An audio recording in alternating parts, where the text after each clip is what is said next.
Thank you, Mr Speaker, and I rise today to add my voice to the messages of condolence for the victims of the anti-Semitic terror attack we saw in Bondi on the 14th of December. The community of Eden Monero stands with you and will continue to stand with those whose lives have been irrevocably changed on that day. No one should have to endure what happened on that day. There is no place for this kind of hatred, bigotry or extremism that led to these events at Bondi Beach in our country. And my heart breaks for the 15 innocent people who lost their lives that day, and for their families, their friends and their communities who will never stop mourning them. And I offer my sincere condolences to the families of Matilda, to Boris and Sophia Gurman, to Rabbi Eli Schlanger, to Edith Brutman, to Boris Tedelrod, to Adam Smythe, to Marika Pogany, to Peter Marr, to Don Elkiman, to Tibor Wheatson, to Reuven Morrison, to Rabbi Yaakov Levitan, to Alexander Kleitman, and to Tanya Trediak. Their absence is felt deeply, and we will not forget them. That day they should have been safe. They should have been celebrating their faith together by the water, enjoying the start of Hanukkah. A holy day on the Jewish calendar, the beginning of an 8-day celebration representing resilience, light and positivity.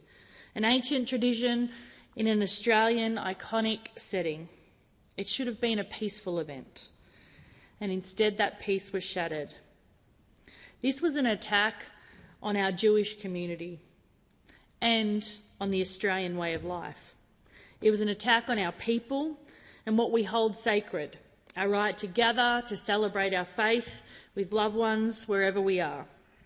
And in the days following the Bondi attack, I was proud to play a small role as Minister for Emergency Management in delivering support to assist victims, their families and small businesses who were impacted on that day. It was the first time that our disaster recovery funding arrangements were activated for a terrorist attack, and I hope it will be the last. But now we must take action when something this abhorrent occurs on our shores, and I urge all parliamentarians to come together to take that action, to shut down hate preachers, to tighten our visa laws, to do whatever we must so that anti-Semitism and hate don't fester in our communities. Practical support, changes in our laws, enacting reviews that help us understand what happened in our beautiful country. We must learn from this and we must do better. We can't allow hate and division to permeate our community. And it is up to each of us to call it out when we see it, in person, online, in workplaces, in schools, and in our communities. And I believe social media and tech giants have a lot to answer for in this space.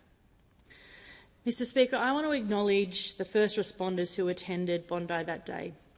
They ran into a situation that many have been trained for but should never had to endure, because on that day they were also met with violence.